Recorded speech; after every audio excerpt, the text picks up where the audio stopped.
अस्सलाम वालेकुम मेरे दोस्तों, मेरे अजीज़ हमवतनों। मैं हूं आपका दोस्त, आपका होस्ट अहमद मुगल। आज के इस ख़ास एपिसोड में मैं आप सबको खुशामदीद कहता हूं। आज का दिन बहुत ख़ास है। आज हम एक ऐसे सफ़र के आगाज़ पर खड़े हैं जो लाखों नौजवानों का सफ़र है। और आज का जो मौजू है पाकिस्तान की मुसल्लह अफ़वाज। पाकिस्तान की मुसल्लह अफ़वाज क्या है? क्यों जॉइन करनी चाहिए? और इसके साथ-साथ आईएसएसबी जो टेस्ट है, it's a crucial test for every Pakistani जो कि मुसल्लह अफ़वाज को जॉइन करना चाहता है। दोस्तों तसव्वुर करें, सुबह का वक़्त है और जो सुबह का जो वक़्त है उसके साथ-साथ सरहद के ऊपर तुलुए आफ़ताब है और तुलुए आफ़ताब के वक़्त सब्ज़ हिलाली परचम लहराता हुआ हम सबको नज़र आ रहा है। और इसके साथ एक बावक़ार, एक वर्दी में खड़ा हुआ शख्स जो उस झंडे के सामने मौजूद है और कहता है, सलाम पाकिस्तान, पाकिस्तान मैं हाज़िर हूँ। क्या वजह है कि लाखों नौजवान अपनी पूरी ज़िंदगी इसी जद्दोजहद में लगा देते हैं? तनख़्वाह, इज़्ज़त, क़यादत, कौम की खिदमत या एक ऐसा मकसद जो सिविल ज़िंदगी में नहीं मिलता? कौन-सी ऐसी गलतियाँ जो 90% 90% उम्मीदवार इस टेस्ट को पूरा करते वक़्त कर देते हैं? कामयाबी के क्या राज़ हैं? कौन-सी ऐसी ख़ुसूसियात जो एक नौजवान को रिकमेंडेड लिस्ट में टॉप लेवल के ऊपर लेके आती है? इन सब सवालों के जवाबात के लिए हमने एक ऐसी शख्सियत को दावत दी है जो एक बहुत ही बेहतरीन इंसान है, एक शानदार दोस्त है। आपका ताल्लुक गवर्नमेंट कॉलेज लाहौर के शोबा जोग्राफिया डिपार्टमेंट से है। आप एक सोशल लीडर हैं और इसके साथ-साथ एक सोशल एक्टिविस्ट भी हैं। आपने मुल्क के लिए बहुत सी नामवर खिदमात सरअंजाम दी हैं और इसके साथ-साथ अभी भी मुल्क व कौम की खिदमत के लिए कोशां हैं। मेरा जो मकसद है एक ऐसी शख्सियत को आपके सामने लाना है जो इन तमाम सवालात के जवाब 360 डिग्री एंगल पे आप सबको देंगे इंशाअल्लाह उल अजीज। मुझे है उन पर यकीन। Put your hands together for Rai Mohammad Mubeen.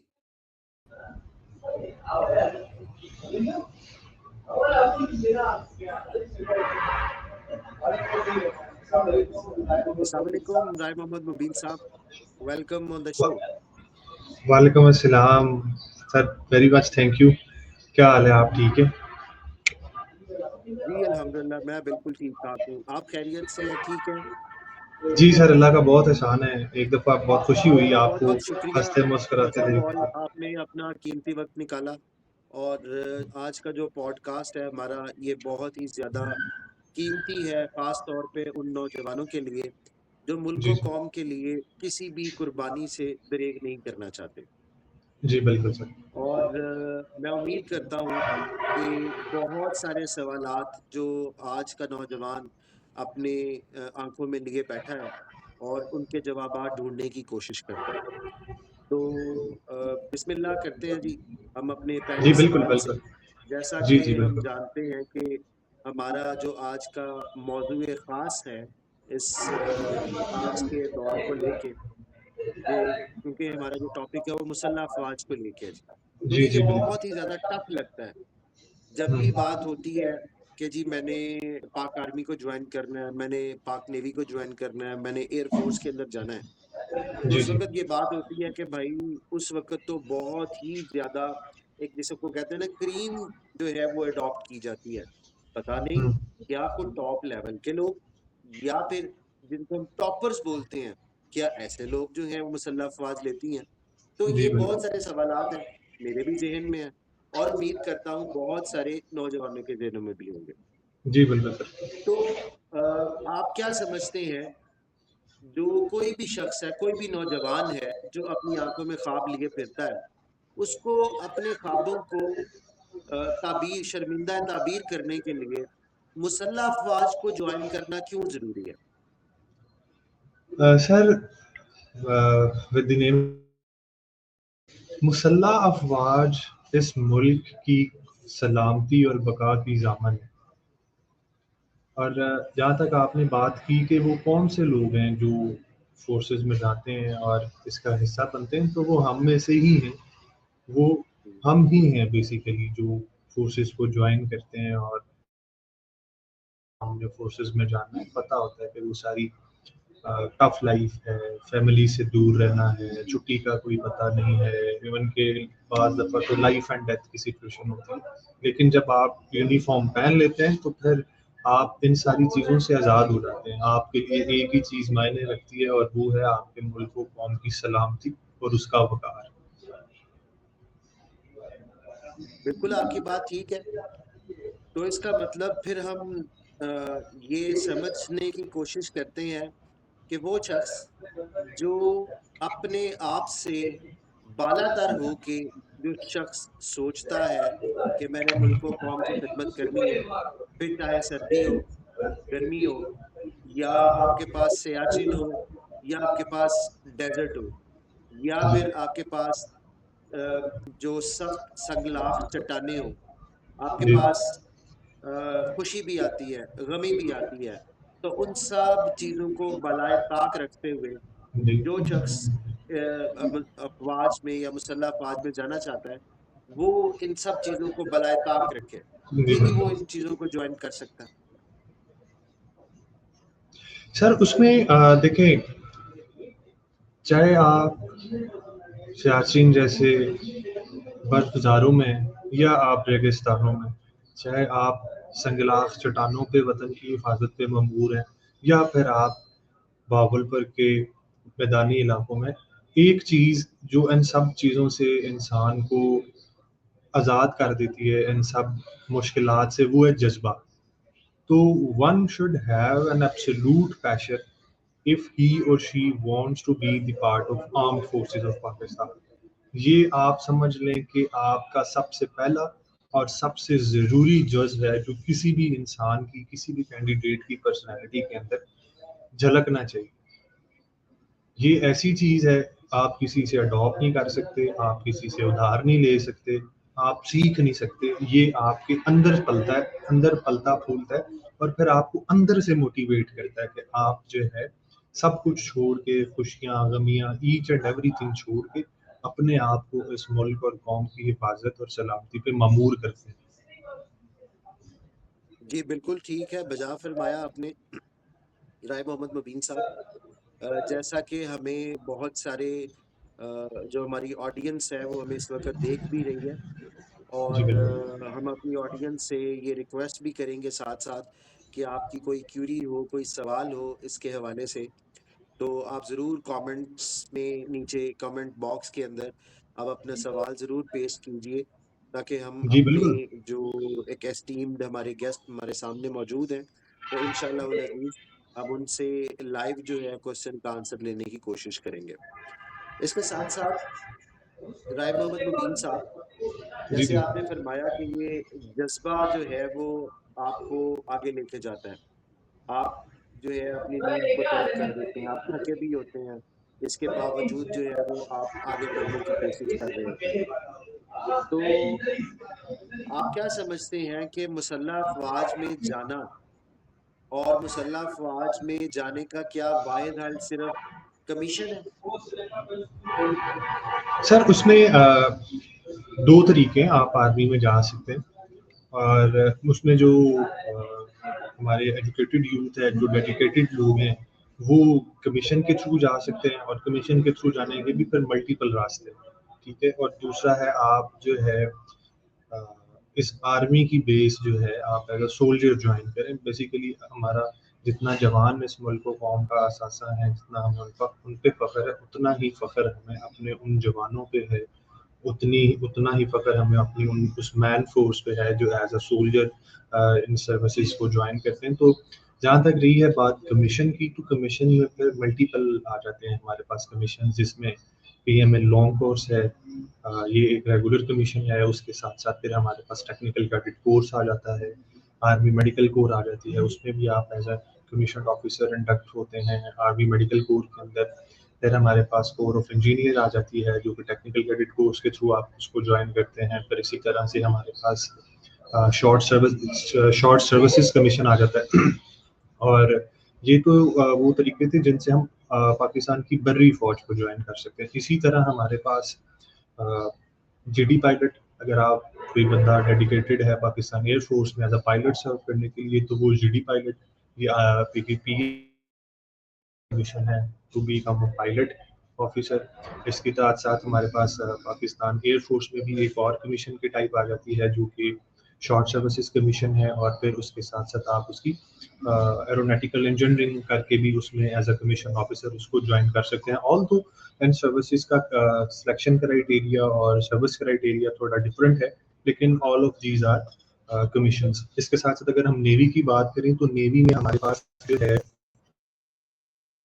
TN cadet है, जिसमें आप उसको as an sub lieutenant equivalent to second lieutenant Pakistan army join कर सकते हैं। और दूसरा उसमें हमारे पास आ जाता है short services commission, and then the third one is the direct entry to the Pakistan naval services. जी, बिल्कुल तो आपकी ये बात जो ठीक है, है आपने कुछ बड़ा डिटेल से इस चीज़ के बारे में बताया जी। जी जी और मैं आपसे ये जानना चाहूँगा राय मोहम्मद मुबीन साहब जी कि जी। जो कमीशन है, what are the benefits of the regular commission in Pakistan armed forces? क्या कोई उसमें ऐसी कैची चीज़ें मौजूद होती हैं, जो हमें वहाँ पे सेफ फ़ील करवाती हैं या हमारी जॉब जो है वो सेफ होती है? क्या उसमें कोई जो अट्रैक्शन है, अगर वो आप हमारे नौजवानों को बताना चाहें? Sir, the persons and the officers who join army through the regular commission are the one who have the longest time to serve the armed forces. इसमें अगर आप देखें कि आपके जितने भी chief of the army staff रह चुके हैं या अभी करंट सर्विंग जो है हमारे फील्ड मार्शल साहब हैं, और जितने भी लेफ्टिनेंट जनरल वगैरह है या टॉप लेवल की हायरार्की है, तो ये वो लोग हैं जिन्होंने पाकिस्तान आर्मी को लॉन्ग कोर्स के थ्रू रेगुलर कमीशन ज्वाइन किया। तो रेगुलर कमीशन या लॉन्ग कोर्स के कैंडिडेट्स को ये प्रिविलेज हासिल होती है कि इनकी जो है वो प्रमोशन एंड जो है वो जाके chief of the army staff तक वो होता है। तो ये सबसे बड़ा जो है प्रिविलेज है। उसके साथ साथ ऑन द अदर हैंड देखें तो दे आर द पर्सन्स या दे आर द ऑफिसर्स जो कि सबसे ज़्यादा ट्रेनिंग करते हैं पाकिस्तान मिलिट्री एकेडमी में। 2 साल तकरीबन इनकी जो है वो मिलिट्री ट्रेनिंग चलती है। तो ये इनको जो है वो मेन बेनिफिट है। और इसमें फिर ये है कि हाँ, दे आर द वंस के जो मेन फाइटिंग आर्म्स हैं आर्मी की, उसके अंदर जाके सर्व करते हैं। और यही वो लोग हैं जिनको पाकिस्तान आर्मी को हायर लेवल पे जाके लीड करने का मौका मिलता है as compare to other services of commissions. बहुत शुक्रिया राय मोहम्मद मुबीन साहब, आपने बड़ा डिटेल जी से इस साहब। बात का जवाब दिया है। बल्कि ये मेरे लिए भी एक बड़ी यूज़फुल इन्फॉर्मेशन है। तो वैसे एक सवाल इसमें मेरे ख़ास तौर पे ज़हन में आता है कि पाकिस्तान आर्मी के अंदर या पाकिस्तान आर्म्ड फोर्सेस के अंदर क्या हम सिर्फ एज ए सोल्जर या एज अ जो कमीशन्ड ऑफिसर खास तौर पे क्या हम सिर्फ लड़ने के लिए ही जा सकते हैं या लड़ने के अलावा भी ऑप्शन वहां पे मौजूद होते हैं? सर इसमें लड़ना, ऑल्दो आर्मी जो है वो डिफेंस के लिए ही है हमारी। और उसका जो है वो स्ट्रक्चर भी इसी तरह से ही है कि वो डिफेंस करे और उसमें बहुत अच्छे से बिल्कुल जो है वो कौम की तवक्कुआत पे पूरा उतरे और हर मौके पे जो है वो डिफेंस की है। इसकी रीसेंट एग्जांपल आप दे सकते हैं मई वाला जो वाक़या हुआ इंडिया के साथ 6-0 वाला। तो आर्मी बिल्कुल। जब आप ज्वाइन करते हैं तो आर्मी आपको सिर्फ और सिर्फ लड़ना नहीं सिखाती, it is a complete code of life. ये एक ज़ाब्ता है जिसमें आप स्पोर्ट्स भी कर रहे हैं, आपकी पर्सनल कैपेसिटी बिल्ड भी हो रही है, आपकी जनाब ट्रेनिंग्स हो रही हैं, आप डिबेट करना चाहते हैं तो डिबेट सीखते हैं। ईच एंड एवरीथिंग जो एक इंसान को एक्स्ट्रा ऑर्डिनरी बना सकती हैं चीज़ें, इवन कि वो डे वन से स्टार्ट हो जाती हैं। जब आप पीएमए में एंटर होते हैं तो ये चीज़ें, ये ट्रेनिंग्स वहाँ से शुरू हो जाती है। ना सिर्फ ये आपको अच्छा सोल्जर बनाते हैं, अच्छा सिपाही बनाते हैं, अच्छा ऑफिसर बनाते हैं, बल्कि ये आपको एक अच्छा पाकिस्तानी बनना भी सिखाते हैं और बनाते भी हैं। बहुत शुक्रिया जी आपका, आपने बड़ा ज़बरदस्त एक्सप्लेन किया। तो मेरे दिल में तो अब फर्दर जो है मैं ये जानना मैं इर्द-गिर्द की इन्फॉर्मेशन की बजाय मैं चाहूँगा ज़रा अब टू द पॉइंट मैं आपके ऊपर आऊँ, जी, क्योंकि जी, एक बिल्कुल। मेरे दिल के अंदर क्यूरियोसिटी जो है वो आपने पैदा कर दी है और मैं तो बहुत ज़्यादा क्यूरियस हो चुका हूँ कि अब मुझे मैं ये कमीशन कैसे हासिल कर सकता हूँ? जी, बिल्कुल। सर इसमें बेसिकली इस तरह है कि कमीशन हासिल करने के लिए एक जर्नी है, उसके ऊपर एक सफ़र है, वो आपको तय करना पड़ता है और वो सफ़र जो है वो बहुत मुश्किल भी है और आसान भी है। तो इस सफ़र का आगाज़ जो है वो कुछ इस तरह से है कि इसके 2 जो हैं ना वो पार्ट्स हैं। एक आईएसएसबी है और एक इनिशियल सिलेक्शन है। इनिशियल सिलेक्शन में आप लोगों के मुख्तलिफ टेस्ट्स लिए जाते हैं कैंडिडेट्स के, उनको मुख्तलिफ जो है वो मराहिल से गुज़ारने के बाद फिर वो लोग आईएसएसबी के लिए क्वालीफाई करते हैं और फिर आईएसएसबी जो है वो असल मायने फ़ेज़ या मार्का फ़ेज़ जो है वो हमारे लिए सिलेक्शन प्रोसीजर है। बिल्कुल ठीक है, जैसे आपने बताया कि इसमें आप मल्टीपल एंट्रीज़ भी इसमें कर सकते हैं और कमीशन के हवाले से भी आपने इसके हवाले से हमें आगाह किया और हमारे साथ आपने शेयरिंग भी की। तो आजकल जैसा कि पाक आर्मी ने 158 पीएमए लॉन्ग कोर्स जो है वो इंट्रोड्यूस करवाया हुआ है। तो मैं ये जानना चाहूँगा कि इसमें क्या-क्या स्टेप्स होते हैं जिसके थ्रू हम इसको जॉइन कर सकते हैं? बहुत सारे लोगों को इसके बारे में आइडिया नहीं है और सबसे इम्पोर्टेंट चीज़ ये है कि बहुत सारे लोग जो हैं वो एक सुनी-सुनाई बात पे यकीन कर लेते हैं कि फॉर्म जो है हमने अप्लाई करना है तो उसके लिए भी लोगों को कह देते हैं और उसमें खुदा ना खास्ता कोई गलत आपकी इन्फॉर्मेशन पुट हो जाए, तो क्या उसके बाद फिर उसमें आपका चांस रह जाता है कि आप जो है वो आगे क्वालीफाई कर सकें? जी हाँ। सर इसमें जो आपने लॉन्ग कोर्स की बात की है, तो लॉन्ग कोर्स हर साल में 2 दफ़ा अनाउंस होता है। एक जो है वो मार्च से ऑनवर्ड मई तक या अप्रैल तक उसकी वो रजिस्ट्रेशन चल रही होती है ऑनलाइन और जो द सेकंड वन जो है वो हमारे पास सितंबर से अक्टूबर तक उसकी रजिस्ट्रेशन चल रही होती है। तो ये प्रोसीजर जो है ये थ्रू आउट द ईयर चल रहा होता है। पहले ये आर्मी का चल रहा होता है, जैसे ही आर्मी का प्रोसीजर खत्म होता है फिर एयर फोर्स का आ जाता है और फिर एयर फोर्स के बाद ये जो है वो नेवी का आ जाता है। तो ये थ्रू आउट द ईयर चल रहा होता है प्रोसेस। बाकी जहाँ तक रही ये बात फॉर्म की या अप्लाई कैसे करना है या इसमें आगे इसको अगर हम लेके चलें डिटेल में इसके ऊपर बात करें, तो सबसे पहले तो आपने ऑनलाइन अप्लाई करना होता है। तो उसमें जो गलती का चांस है वो बहुत कम है, क्योंकि आपने ज़ाहिर-सी बात है आपने अपनी डिटेल पुट करनी है और आपने जो है वो फॉर्म से देख के अपने जो हैं सर्टिफ़िकेट्स हैं, एजुकेशनल सर्टिफ़िकेट्स हैं या जो आपका आईडी है वहाँ से देख के पुट करनी है। तो उसमें यहाँ से देखिए ये पता चलता है कि एक इंसान कितना अवेयर है, कितना सेल्फ अवेयर है, कितना रिस्पॉन्सिबल है। अगर एक बंदा फॉर्म से देख के, एजुकेशनल सर्टिफिकेट से देख के मोबाइल पे या लैपटॉप पे उसको ऊपर नहीं कर पा रहा, तो फिर आप अंदाज़ा लगा लें कि वो कितना ही सीरियस है अपनी लाइफ को लेके या अपने काम को लेके। तो ऑल्दो गलतियाँ करते हैं लोग, गलतियाँ होती हैं, लेकिन उसमें कुछ अगर आप बड़ी गलती कर देते हैं, अगर आप अपनी डेट ही गलत एंटर कर देते हैं, तो फिर सिस्टम ऑटोमैटिकली आपको एलिजिबल नहीं करता। उन्होंने सिस्टम पूरा सेट है कि अगर आपकी एज ब्रैकेट जो है वो 17 ईयर से 21 ईयर के दरमियान है, तो अगर तो आपकी एज उसके अंदर फ़ॉल कर रही है, तो फिर वो उसको फर्दर प्रोसीड करेगा, अदरवाइज़ फिर वो जो है आपसे आपकी एप्लीकेशन को फर्दर प्रोसीड नहीं करेगा। तो राय मोहम्मद मुबीन साहब, पाकिस्तान आर्मी को एज़ कमीशन्ड ऑफिसर जॉइन करने के कौन-कौन से तरीके हैं या कौन-कौन से स्टेप्स हैं, जिसके थ्रू हम पाकिस्तान आर्मी या आर्म्ड फोर्सेस को जॉइन कर सकते हैं? तो सबसे पहले मैं आपसे रिक्वेस्ट करूँगा कि आप जो पाक आर्मी है, उसके हवाले से हमें गाइड करें, अपनी एक्सपर्ट गाइडेंस हमें आपसे चाहिए होगी कि किस तरीके से हम पहले अप्लाई करते हैं, फिर उसके बाद सेकंड स्टेप क्या होता है, फिर थर्ड स्टेप क्या होता है और फिर हम अल्टीमेटली कैसे पीएमए के अंदर पहुँच सकते हैं। एक कंप्लीट जर्नी जो है, वो हम आपसे सुनना चाहेंगे। सर जी, उसमें सबसे पहले अभी आजकल जैसे आपने बताया कि 158 में लॉन्ग कोर्स जो है वो अनाउंस हुआ हुआ है और उसकी जो लास्ट डेट को अप्लाई है वो 3rd मई है आई गेस।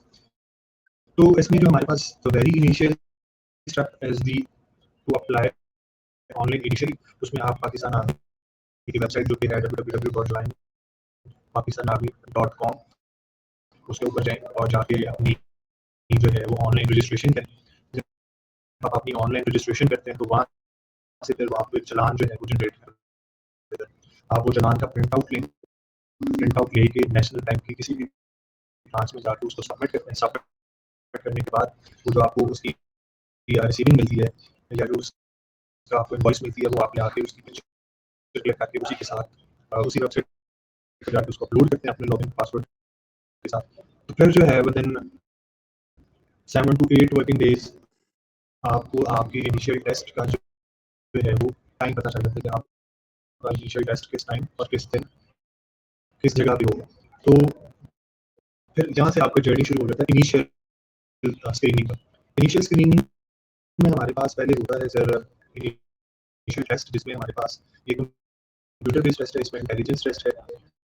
इंटेलिजेंस टेस्ट में वर्बल नॉन वर्बल है, आईक्यू मेजर करने के कुछ तरीके हैं। उसके बाद ये एकेडमिक टेस्ट है। वो क्लियर करने के बाद जैसे ये कैंडिडेट ये टेस्ट क्लियर करता है तो वो एलिजिबल कर जाता है अगले स्टेप के लिए। अगला स्टेप आ जाता है हमारे पास मेडिकल टेस्ट का, मेडिकल एग्जामिनेशन का। जैसे ही कैंडिडेट मेडिकल एग्जामिनेशन क्लियर करता है तो वो क्वालिफाई कर लेता है हमारे पास फिजिकल टेस्ट के लिए। जैसे ही कैंडिडेट फिजिकल स्टैंडर्ड्स पे पूरा उतरता है तो वो फिर आगे क्वालिफाई करता है इनिशियल इंटरव्यू के लिए। तो इनिशियल इंटरव्यू की फिर से दो स्टेजेस हैं। एक तो है साइकोलॉजिकल असेसमेंट होती है छोटी सी, जिसमें उसको असेस किया जाता है साइकोलॉजिकली, और फिर एक जो है इंटरव्यू होता है। तो इंटरव्यू क्लियर जैसे ही कैंडिडेट कर लेता है तो उसका जो इनिशियल स्क्रीनिंग का जर्नी है वो अपने इख्तिताम को पहुंचता है कामयाबी के साथ। देन फिर वो ISSB फॉर्म रिसीव करता है अपने रिस्पेक्टिव सेंटर से, और उसका फिर आगे ISSB का जर्नी शुरू हो जाता है। जी, बिल्कुल ठीक है। तो हम ये कह सकते हैं कि सबसे पहले जो इनिशियल टेस्ट है, वो होता है और फिर उसके बाद मेडिकल होता है, फिर जो फर्दर टेस्ट है वो चल रहे होते हैं। तो मेरा आपसे सवाल ये है कि क्या इसके अंदर कोई टॉपर बच्चे जो ख़ास तौर पे बहुत ही ज़्यादा लायक-फ़ायक हों, सिर्फ़ वही अप्लाई कर सकते हैं, या इसका कोई ख़ास क्राइटेरिया है कि 50%, 60%, 80%, 90% जो जिनके मार्क्स होंगे इंटरमीडिएट के अंदर या बीएससी के अंदर या मैट्रिक के अंदर, वही लोग जो है वो अप्लाई कर सकते हैं? नंबर 2, जो इनिशियल टेस्ट है, उसका पैटर्न क्या होता है और उसमें कौन-कौन से सब्जेक्ट्स जो हैं वो शामिल होते हैं? जी बिल्कुल सर, अगर हम बात करें ओवरऑल कंपैरेटिवली बात करें तो उसमें 60 टू 70% जो है वो इंटरमीडिएट की परसेंटेज रिक्वायर होती है, तब आप एलिजिबल हो जाते हैं अगर हम इसको कंपैरेटिवली ऑल सर्विसेज का देखें। लेकिन अगर हम इसको स्पेसिफिकली पीएम में लॉन्ग कोर्स के हवाले से देखें तो उसमें फिर कैंडिडेट्स को 60% मार्क्स चाहिए हैं क्वालिफाई करने के लिए। तो जब वो एक कैंडिडेट 60%, जिन लोगों के भी 60% मार्क्स हैं, they are eligible until unless कि वो 17 से 21 साल उनकी एज ब्रैकेट हो और उन्होंने एफएससी, एफए, आईकॉम यानी कि इंटरमीडिएट उनकी क्लियर होनी चाहिए। इसमें अगेन इंटर में ये भी नहीं है कि आपने अगर एफएससी प्री इंजीनियरिंग की है तो ही आप लॉन्ग कोर्स के लिए एलिजिबल है, ऐसा नहीं है। आपने अगर एफए भी किया है, आपने अगर आईकॉम भी किया है, आपने एफएससी प्री इंजीनियरिंग की है, प्री मेडिकल किया है, तो सारे लोग ही उसके लिए एप्लीकेबल हैं। और फिर उसमें जहाँ तक रही है बात इनिशियल टेस्ट के क्राइटेरिया की, तो इनिशियल टेस्ट का क्राइटेरिया कुछ यूँ है कि कैंडिडेट को सबसे पहले जो है वो नॉन वर्बल इंटेलिजेंस टेस्ट जो है वो करना होते हैं, जो कि तकरीबन 80 टू 90 होते हैं उसके क्वेश्चंस, और उसमें उसने 30 से 40 मिनट का उसके पास टाइम होता है। जैसे ही वो क्लियर करता है तो वो फिर उसके पास एक अगला टेस्ट आ जाता है जो कि वर्बल इंटेलिजेंस टेस्ट है। तो उसमें उसके पास जो है वो 80 टू 90 है और 30 मिनट्स टाइम है, और इसी तरह नॉन वर्बल में उसके पास जो है वो 60 टू 70 क्वेश्चंस हैं और 30 मिनट टाइम है। देन फिर उसके पास उसका एकेडमिक आ जाता है। तो अगर एकेडमिक इन जनरल बात करें तो उसमें फिजिक्स भी आ सकती है, केमिस्ट्री भी है, मैथ्स भी है, अगर स्पेसिफिकली इंजीनियरिंग ब्रांचेस की बात करें। लेकिन अगर पीएम लॉन्ग कोर्स की बात करते हैं तो उसमें हमारे पास बेसिक्स मैथ है, इंग्लिश है, पाकिस्तान स्टडीज़ है और उसके पास जनरल नॉलेज है और इस्लामिक स्टडीज़ है। तो ये 50 इसके एमसीक्यूज़ आते हैं और 30 मिनट्स का अगेन टाइम है। तो ये क्लियर करने के बाद उसका आप कह सकते हैं कि इनिशियल टेस्ट की फर्स्ट स्टेज जो है वो कैंडिडेट क्लियर कर लेता है। जी, बिल्कुल ठीक है। और मेरा आपसे सवाल ये है बुनियादी तौर पे, जब बहुत सारे बच्चे टेस्ट देने जाते हैं या टेस्ट की तैयारी करने की कोशिश करते हैं, तो वो इसका कोई स्पेसिफिक सिलेबस कोई मुसल्लफ़ अफ़वाज़ ने हमें दिया है या हमें कोई बाउंड्री लाइन बताई है कि आपने जस्ट इसी बाउंड्री लाइन के अंदर रहते हुए ही टेस्ट को प्रिपेयर करना है, या कोई उन्होंने सिलेबस शेयर किया हो हमारे साथ? सर इसमें कोई ख़ास सिलेबस तो नहीं शेयर किया गया, लेकिन आप टेस्ट के नाम से उसकी नौइयत, उसकी सेंसिटिविटी और उसके सिलेबस का अंदाज़ा लगा सकते हैं। नॉन वर्बल इंटेलिजेंस टेस्ट है, उसमें फिर मुख्तलिफ छोटे-छोटे टेस्ट हैं, एनालॉजी है, वर्ड सीरीज़ है, उसमें फिर मिरर इमेजेस हैं, इस तरह से। तो अगर हम उसकी बात करते हैं वर्बल की या नॉन वर्बल की, तो ये सारे टेस्ट हैं। इसी तरह अगर एकेडमिक्स की बात करें तो पाकिस्तान स्टडीज़ वही है जो हम ग्रेड 1 से पढ़ते आ रहे हैं। इस्लामिक स्टडीज़ का बेसिक नॉलेज वही है जो एज़ अ मुसलमान के होने के नाते हमें सबको पता है, ठीक है? उसके बाद इंग्लिश जो है वो हम लोग नर्सरी से ही पढ़ना शुरू कर देते हैं, तो उसमें वही बेसिक बेसिक जो हैं वो इंटरमीडिएट और मैट्रिक के जो कॉन्सेप्ट्स हैं वही हैं, उसमें कोई रॉकेट साइंस नहीं है, कोई उसने बहुत डीप में या बहुत डेप्थ में जाके नहीं वो पूछा होता, बिल्कुल जर्नल से जेनेरिक से सवाल होते हैं। हाँ, अलबत्ता आप उसको इतना लाइट भी नहीं लेंगे कि जी बिल्कुल नॉर्मल है और मैं तो ये कर लूँगा। ये जो लोगों का माइंडसेट है, फिर ये लोगों को नुकसान भी पहुँचाता है on the day of test. तो आपको ज़रूर तैयारी करनी चाहिए। जहाँ तक रही ये बात तैयारी करने की, तो मुख्तलिफ वेबसाइट्स अवेलेबल हैं इंटरनेट पे। आप जाके वहाँ से अपने वर्बल, नॉन वर्बल टेस्ट को, एकेडमिक टेस्ट को जाके पुट अप कर सकते हैं और उसमें प्रैक्टिस कर सकते हैं। जी, बहुत शुक्रिया राय मोहम्मद मुबीन साहब। आपने बड़ी डिटेल से हमारे साथ जो इनिशियल टेस्ट के, रिटन टेस्ट के सिलेबस के हवाले से आपने चीज़ें हमारे साथ शेयर की। तो मैं अपने नाज़रीन से एक बार फिर रिक्वेस्ट करूँगा कि क्योंकि हमारा पॉडकास्ट चल रहा है और उम्मीद करता हूँ कि आपको हमारा पॉडकास्ट भी बहुत पसंद आ रहा होगा, तो हमारे चैनल को ज़रूर सब्सक्राइब भी कीजिए, लाइक भी कीजिए, अपने दोस्तों के साथ भी शेयर कीजिए कि शायद कोई ऐसा शख्स जो इसको सुन के अपनी ज़िंदगी को तब्दील कर ले और मुल्क व कौम की जो खिदमत है, उसको बहुत ही अच्छे तरीके से अंजाम दे सके और जी, पाकिस्तान को बिल्कुल। एक बहुत ही अच्छा जो मुसल्लह अफ़वाज में कोई अच्छा इंसान जो है वो मिल सके। तो आगे जाने से पहले मैं आपसे ये पूछना चाहूँगा, तो ख़ास तौर पे जो रिटन टेस्ट है, क्या ये कंप्यूटराइज़्ड होता है या जो पेपर बेस है वो होता है? और जो अगर कोई खुदा ना ख़ास्ता किसी एक टेस्ट में मतलब अगर किसी की मॉर्निंग स्लॉट है या आफ्टरनून स्लॉट है, तो वो अगर खुदा ना ख़ास्ता किसी वजह से वो रह जाता है, नहीं पहुँच पाता, तो इज़ इट पॉसिबल कि वो अपनी स्लॉट को चेंज करवा सके? सर इसमें देखें, जब हम आर्मी का ज़िक्र करते हैं तो हमारे ज़हन में एक बहुत बुनियादी चीज़ आती है और वो है डिसिप्लिन। यस। तो बहुत सारे लोगों ने अप्लाई किया हुआ होता है, तो उन्होंने इस सिस्टम को बहुत डिसिप्लिन्ड तरीके से लेके चलना होता है। हर एक चीज़ डिसाइडेड होती है, प्लान्ड होती है। इवन कि आपकी जो सीट्स हैं वो भी डेज़िग्नेटेड होती हैं। तो ब अनसर्टेनिटी सब लोगों के साथ हो सकती है। लाइफ़ है इंसान की, ज़ाहिर-सी बात है, अप्स एंड डाउन्स आ जाते हैं। तो अगर आपका किसी का कोई जेन्युइन रीज़न है, जिसको वाक़ई ही एंटरटेन होना चाहिए, तो फिर वो उसको एंटरटेन करते भी हैं, उसको थोड़ी लवरेज मिल जाती है। बेसिकली ये 3 टेस्ट चल रहे होते हैं, मतलब कि 3 इसकी वो हैं, टाइमिंग्स हैं। अगर एक 9 टू 10 है या 11 है, फिर उससे onward within half an hour break, फिर उससे ऑनवर्ड, तो ये इस तरह से चल रहा होता है। और जहाँ तक रही बात की ये टेस्ट कंडक्ट कैसे होता है, तो ये टेस्ट बिल्कुल कंप्यूटराइज़्ड और बिल्कुल इसमें शफ़ाफ़ियत के साथ कंडक्ट होता है और बिल्कुल इसका जो है वो कंप्यूटर जनरेटेड ही रिज़ल्ट आता है और ना सिर्फ रिज़ल्ट आता है, ये रिज़ल्ट फिर सेव भी रहता है और उस कैंडिडेट के through out the professional career उसके साथ-साथ चलता है। जी, बिल्कुल ठीक है। और इसके बाद मैं नेक्स्ट पोर्शन पे आना चाहूँगा, जो कि फिज़िकल टेस्ट है। तो आप क्या समझते हैं कि कोई हट्टा-कट्टा नौजवान चाहिए या कोई लीन थीन पर्सन जो है वो चल सकता है? या कोई ऐसा शख्स जिसकी रनिंग इतनी अच्छी नहीं है लेकिन उसकी फाइट बड़ी अच्छी है?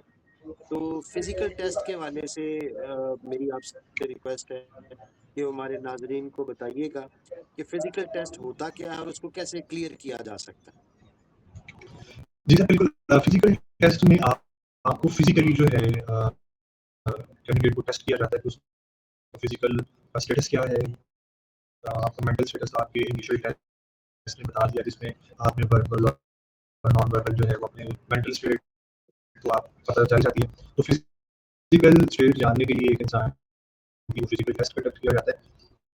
तो फिजिकल टेस्ट में बेसिकली आपको 1 माइल जो है वो रनिंग करनी होती है। 20 से 25 पुशअप्स करने होते हैं विदिन 2 मिनट्स। इसी तरह फिर जो है सिटअप्स करने होते हैं 20 से 25 और 3 चिन अप्स हैं। तो जो इंसान ये फिजिकल टेस्ट क्लियर कर सकता है वो फिट है, चाहे वो हट्टा-कट्टा है या बिल्कुल लीन है। इससे किसी को कोई सरोकार नहीं है।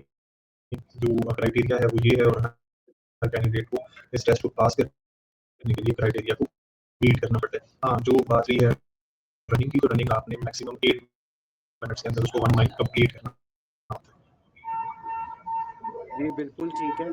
तो क्या इसके बाद जैसे आपने फरमाया कि इनिशियल मेडिकल टेस्ट भी होता है, तो मेडिकल टेस्ट में ये क्या चीज़ चेक की जाती है?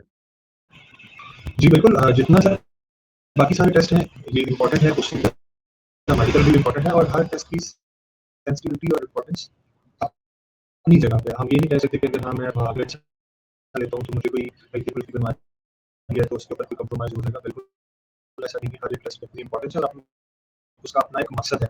जहाँ तक रही है बात मेडिकल टेस्ट की, तो मेडिकल टेस्ट में बुनियादी तौर पर तो आईसाइट चेक होती है, कैंडिडेट की हाइट चेक होती है, उसका वेट चेक होता है, उसका बॉडी मास इंडेक्स चेक किया जाता है, उसकी चेस्ट का एक्सटेंशन देखा जाता है, उसके फ्लैट फीट्स को देखा जाता है कि उसके फीट फ्लैट तो नहीं है, नॉकिंग नीज को देखा जाता है, उनके बाजू देखे जाते हैं वो सीधे हैं, टेढ़े हैं, सूटी पाम्स तो नहीं है, इसी तरह जो है कोई एलर्जी तो नहीं है, कोई डेंटल प्रॉब्लम तो नहीं है, उसको बोलने में कोई मसला तो नहीं है। तो ये जो है ना वो बेसिक एग्जामिनेशंस किए जाते हैं कैंडिडेट के मेडिकल टेस्ट के अंदर। इवन के फाइल्स का टेस्ट भी किया जाता है, तो एलर्जीज का टेस्ट किया जाता है। तो ये जो है कुछ बुनियादी टेस्ट हैं जो भी किए जाते हैं। इवन के वेट भी देखा जाता है, ब्लड प्रेशर भी चेक किया जा रहा होता है कैंडिडेट्स का। जी, बिल्कुल ठीक हो गया। तो जो शख्स इन तमाम स्टेप्स को क्लियर कर लेता है, तो उसके बाद जी जो नेक्स्ट स्टेप है, यानी इनिशियल जितने भी स्टेप्स जैसे अभी आपने फरमाया कि पहले आप अप्लाई करते हैं, अप्लाई करने के बाद आपको इनिशियल टेस्ट के लिए कॉल किया जाता है, जो रिटन टेस्ट होता है। आप उस इनिशियल रिटन टेस्ट को क्लियर करते हैं, तो उसके बाद आपका एक इनिशियल फिजिकल टेस्ट जो है वो लिया जाता है। और फिजिकल टेस्ट जब आपका क्लियर हो जाता है, उसके बाद आपको इनिशियल मेडिकल के लिए कॉल किया जाता है। अब जो जी शख्स ये तमाम स्टेप्स को क्लियर कर ले, उसके बाद जो नेक्स्ट स्टेप है वो क्या होगा? जी बिल्कुल। सर इसमें ये है कि कैंडिडेट जो हैं जिन्होंने इनिशियल की दो किस्म के कैंडिडेट्स हो जाते हैं जब आप सेंटर में जाते हैं। एक वो लोग जिन्होंने टेस्ट क्लियर किया, एक वो लोग जिन्होंने टेस्ट क्लियर नहीं किया। अब जिन्होंने टेस्ट नहीं क्लियर किया वो ऑब्वियसली इस दौड़ से बाहर हो गए। दूसरे वो कैंडिडेट्स जो टेस्ट क्लियर करते हैं तो वो अगले फेज के लिए क्वालिफाई कर जाते हैं। अगला फेज फिजिकल टेस्ट का आ गया। फिर लोगों ने कैंडिडेट्स अपीयर हुए फिजिकल टेस्ट में, उन्होंने फिजिकल टेस्ट दिया। जो लोग तो पास हो गए वो नेक्स्ट टेस्ट के लिए क्वालिफाई कर जाएंगे और जो लोग पास नहीं होंगे वो लोग इस दौड़ से बाहर हो जाएंगे अगेन। फिर जो लोग मेडिकल में गए, मेडिकल उनका क्लियर हुआ है तो वो अगले टेस्ट के लिए क्वालिफाई करेंगे। अगर उनका मेडिकल क्लियर नहीं होएगा तो वो लोग जो है वापस उस दौड़ से बाहर आ जाएंगे। इसमें हमारे पास जो होता है वो ये होता है कि मेडिकल के बाद हमारे पास जो टेस्ट आता है वो हमारा जो है इनिशियल इंटरव्यू का टेस्ट कहलाता है। तो वो अगला टेस्ट वो होता है। जी, बिल्कुल ठीक हो गया। तो इनिशियल मेडिकल को जब भी क्लियर कर लिया जाता है, उसके बाद फिर क्या कोई और स्टेप भी रह जाता है इनिशियल स्टेप का? नहीं, वो यहाँ पे क्लियर हो जाता है, क्लोज हो जाता है। फिर वो अगले जो है राउंड के लिए क्वालिफाई कर जाता है। करिए। तो अगला राउंड का नाम क्या है जी? अगला राउंड जी वो बड़ा मशहूर और बड़ा मारूफ है और उसको कहा जाता है inter services selection board ISSB। बिल्कुल आपकी बात ठीक है राय मोहम्मद मुबीन साहब, आपका बहुत शुक्रिया, आपने अपना कीमती वक्त हमें दिया, क्योंकि जो हमारा ये एपिसोड है इसका जो वक्त है वो इख्तिताम पजीर तकरीबन हो चुका है, और जो नेक्स्ट फेज है वो इंशाल्लाह हम अपने ऑडियंस को अगले एपिसोड के अंदर ज़रूर शेयर करेंगे। जी तो बिल्कुल। मेरे साथ जुड़िए रहिएगा, और इसके साथ साथ मैं जाते जाते आपसे एक सवाल और पूछना चाहूँगा राय मोहम्मद मुबीन साहब। जी, कहा जी, जाता बिल्कुल है सर। कि फौजी का बच्चा फौजी, डॉक्टर का बच्चा डॉक्टर, इंजीनियर का बच्चा इंजीनियर। तो मैं ये देख सकता हूँ कि जी क्या एक मजदूर का बच्चा भी एक आर्मी ऑफिसर बन सकता है? जी, बिल्कुल सर, हमारे पास बहुत सही एग्ज़ाम्पल्स मौजूद हैं और ये बिल्कुल शफ़ाफ़ और क्लियर है। इसमें कोई एम्बिग्विटी नहीं है, कोई कैंडिडेट ये नहीं कह सकता कि मेरे साथ ज़्यादती हुई है। बड़ा शफ़ाफ़ किस्म का सिस्टम है और हमारे पास बहुत सारी एग्ज़ाम्पल्स मौजूद हैं, इवन कि मेरी अपनी एग्ज़ाम्पल भी मौजूद है। मेरे वालिद साहब कोई आर्मी ऑफिसर नहीं, तो उनका मिलिट्री से दूर-दूर तक कोई ताल्लुक नहीं है, लेकिन फिर भी मैं आपके सामने हूँ। तो मैंने क्वालीफ़ाई किया, क्लियर किया। तो ये जो है वो फेस सेविंग के लिए आप कह सकते हैं, जब आप तैयारी अच्छी नहीं करते, जब आप अपना पुटअप नहीं कर पाते पूरा, तो फिर आप फेस सेविंग के लिए कह सकते हैं कि जी मैं मेरे वालिद फ़ौजी नहीं थे, तो लिहाज़ा मुझे भी फ़ौज में जो है वो मौका नहीं दिया गया। लेकिन हकीकत से इसका कोई ताल्लुक नहीं। इवन कि मैं जी आपके बहुत साथ बहुत एक शुक्रिया। चीज़ शेयर करना चाहूँगा, जो हमारे आखिरी chairman joint chief of staff committee थे, lieutenant general retired Sahir Shamshad, तो वो ऑर्फन थे, ठीक है? तो हम्म। वो अगर लेफ्टिनेंट जनरल बन सकते हैं, तो फिर वो बंदा जिसके वालिद फ़ौजी नहीं थे, वो कर्नल या ब्रिगेडियर तो बन ही सकता है। बिल्कुल आपकी बात ठीक है, और इंशाअल्लाह उल अज़ीज़ नेक्स्ट एपिसोड के अंदर राय मोहम्मद मुबीन साहब हम आपसे गुजारिश करेंगे कि जो हमारा नेक्स्ट स्टेप है, जो कि वक्त की कमी की वजह से हम उसे नहीं डिस्कस कर सके अभी, तो इंशाल्लाह नेक्स्ट एपिसोड के अंदर हम ISSB के बारे में बात करेंगे, जो कि बहुत ही ज़्यादा मशहूर व मारूफ फेज़ है, कि जिसके अंदर आपकी बहुत सारी हिडन क्वालिटीज़ जो हैं वो सामने आती हैं और बहुत जी, बिल्कुल। क्रिटिकली मॉनिटर किया जाता है। तो मैं आज के आपके ख़ुसूसी वक़्त का बेहद मशहूर हूँ राय मोहम्मद मुबीन साहब आपका, कि आपने आपका बहुत कीमती वक़्त शुक्रिया सर मुझसे इनवाइट करने के लिए। अपने। जी, जी, ज़रूर इंशाल्लाह, और आप आने वाले एपिसोड में इंशाल्लाह हम दुआ गो हैं कि आप हमें इसी तरह जॉइन करते रहें, और जी, जो हमारी बिल्कुल आने सर। वाली जनरेशन है, नेक्स्ट जनरेशन जो है, उसको फैज़-याब करते रहें, ताकि किसी की ज़िंदगी भी जो है वो बदल सकती है। और इकबाल ने क्या खूब कहा था, "ऊँची को कर बुलंद इतना कि हर तकदीर से पहले खुदा बंदे से खुद पूछे बता तेरी रज़ा क्या है।"